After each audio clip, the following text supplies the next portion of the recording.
Shalom and greetings from Jerusalem. Jane, back sitting here at my kitchen table. I know it's been a while since you heard from me and I apologize for that, but I want to give you a current news update. I actually just came in the door. I was out doing my little bit of shopping before Shabbat. The sun is out. I don't know if you can hear it, but the birds are also singing outside my window. Israel is on high alert. Israel has been threatened by Iran. You probably also know that Israel carried out an airstrike in Damascus, Syria, and took out some high-ranking bad guys from Iran. Some members of the Islamic Revolutionary Guard, is that how you say in English? Someone who was deeply committed in terrorism and attacks on Israel, and Israel did what Israel had to do. Iran has promised retaliation, and from American and Israeli intelligence, an attack could be imminent. It's actually out in the Israeli media that within the next 24 to 48 hours, Israel could potentially be attacked from Iran. So now the question is if it's going to be directly from Iran on Israeli soil, or if they're going to again work through some of their proxies in Lebanon, in Syria. But I can tell you that everything here in Israel is on high alert. The Israeli military is on high alert, especially the Israeli Air Force. They were actually in Cyprus having exercises with the Air Force in Cyprus, and they were actually doing drills of attacking targets within enemy territory, which of course is simulating an attack on Israel. So everything is on high alert here in Israel. I want to really ask you to increase your prayers for the Holy Land, for you to be the watchman on the walls for Israel wherever you are around the world. Israel's defense minister Yoav Gallant actually spoke twice this week with his American counterpart Austin, which also symbolizes or signifies how this is a very, very serious situation. The Americans and Israel predict that this is not going to be a big attack, meaning that they're not going to go on in a full-scale attack on Israel, because Israel's defense minister, foreign minister, and prime minister has all been out warning Iran, saying if you carry out a direct attack on Israeli soil, the consequences will be large, and that's why the Israeli Air Force is practicing a direct response on Iran. So nobody thinks that we are going to get into a major nuclear escalation. They were talking about it could be potentially an attack on the airport in Haifa or some military facilities. So we will see what happens here in Israel. I mean, we prepare in one way. We're kind of walking around waiting because we don't know what's going to happen. On the other hand, you know, like I just said, I was out doing my daily chores. Shabbat is around the corner. I can smell my neighbors are cooking and baking.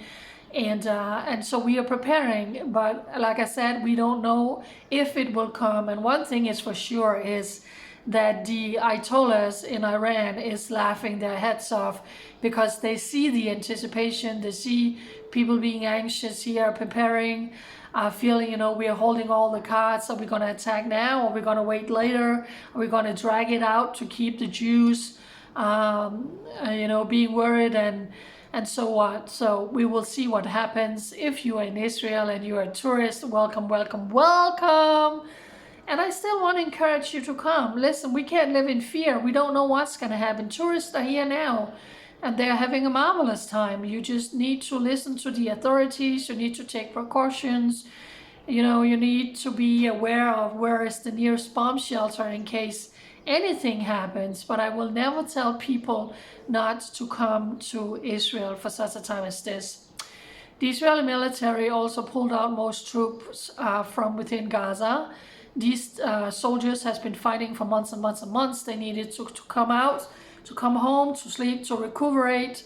You know, there were military equipments and gears and vehicles and all of that that needs to be checked and tuned up after so many months. But the soldiers are having drills near the Gaza border because Israel cannot finish this operation without going into Rafah. It's impossible. The last 4 battalions of Hamas, including the high commanders, the filthy, disgusting terrorists, including Sinwar, who carried out this attack, planned this attack, approved this attack, they are all hiding in Rafah. And you need to cut the head of the snake. Israel cannot finish this and not going into Rafah and finish off Hamas, because then they're just going to come back. They're going to come back. They're going to go back to power in Gaza, and then rockets are going to continue to fly. So Israel doesn't have a choice, even though the failing leaders around the world are pushing Israel not going into Rafah. Well, the Prime Minister was out saying that there has been a date set for going into Rafah. Israel actually purchases 40,000 tents because they need to move some of the civilians out of the way in order for them to go in. So the Israeli military has done more than any other army of protecting civilians, working around civilians, telling them to go here and to go there before we are coming in. You will not see any other army doing that. In the midst of this, there are still testimonies coming out. There was a testimony coming out for a hostage who was released saying, I was held by a civilian family. I was used literally as a slave, as a maid. I had to cook, to clean for this regular innocent family while she was fed scraps. Another testimony came out from a hostage who said, I was kidnapped by civilians. I was kidnapped in Israel by civilians who came in and they sold me to Hamas. So all of these so-called innocent civilians, the world is screaming, we have to protect all of these innocent civilians. They are not so innocent. They were the ones who was out in the street cheering when the corpses of dead Israelis were dragged through the streets, when the hostages were dragged through the streets. They were celebrating, they were cursing them, they were spitting at them. They took part in the looting and the raping inside of Israel. But now all of a sudden they are the innocent civilians that the whole world is screaming about Israel to protect. By the way, the world keeps screaming about famine in Gaza and we need more aid. Well, hundreds of trucks are coming into Gaza every day. Hundreds and hundreds of aid trucks are coming in, but the United Nations, they don't pick them up, they don't distribute it. And again, we know Hamas is stealing a lot of the aid that's coming in. So all of this, Israel is not allowing aid. Yes, they do. They allow hundreds and hundreds of trucks to come into Gaza with aids. And then we see photos coming out with a lot of markets full of food in Gaza. So don't trust the media or the news that's coming out from Gaza, because it's coming from whom? Hamas. And you can't trust them. And things are coming out from United Nations, whose workers were part of Hamas, pressured by Hamas. You can't trust them either. So Israel is allowing hundreds of trucks of aid coming into Gaza. Israel is doing the best to work around civilians when they have to do the operation in Gaza, in Rafah. But right now, like I said, everything is on high alert here in Israel because there is an imminent threat from the mullahs in Iran.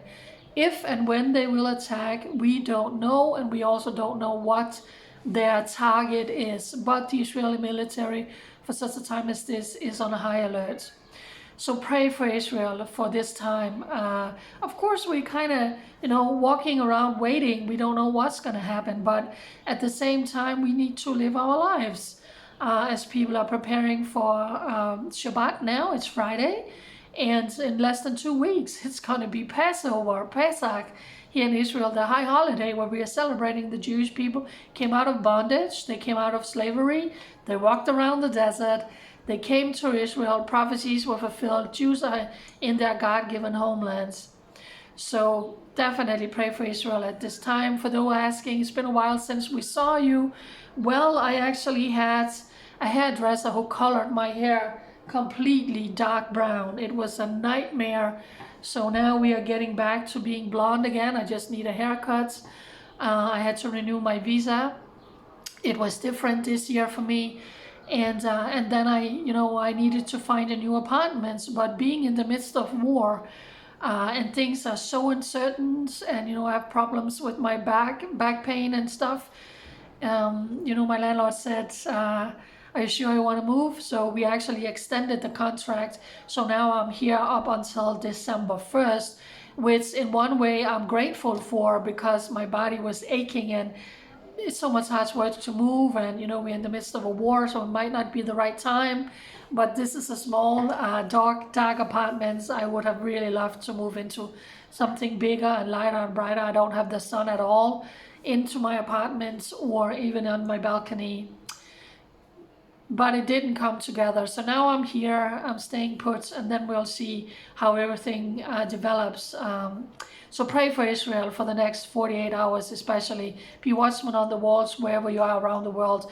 And listen, if you have bought a ticket to Israel, if you have booked a trip here, don't cancel. Come here. This is the perfect time to tell the Jewish people, for such a time as this, I'm standing with you. There's no terrorist, there's no threat that's going to keep me away, of course, unless we will go into a full-blown war and the airport closes and you can't arrive. But other than that, you will be a comfort for the Jewish people. Comfort my people. That's what God is commanding us to do. And it is a comfort to see tourists being here, and they are having a good time. We just need a lot more of you. So that was just the latest update from Jerusalem. Jane, thank you for standing with Israel, for praying for Israel for such a time as this. And I also deeply appreciate for the people who is praying for me at this current time in history. And I cannot emphasize enough, follow my Telegram channel for minute-to-minute updates, things you don't hear on YouTube, on Instagram, on Facebook. Follow my Telegram channel, download the app Telegram for minute-to-minute updates, especially if we are going to be attacked by Iran or their proxies soon. Time will tell. Shabbat Shalom. Bye.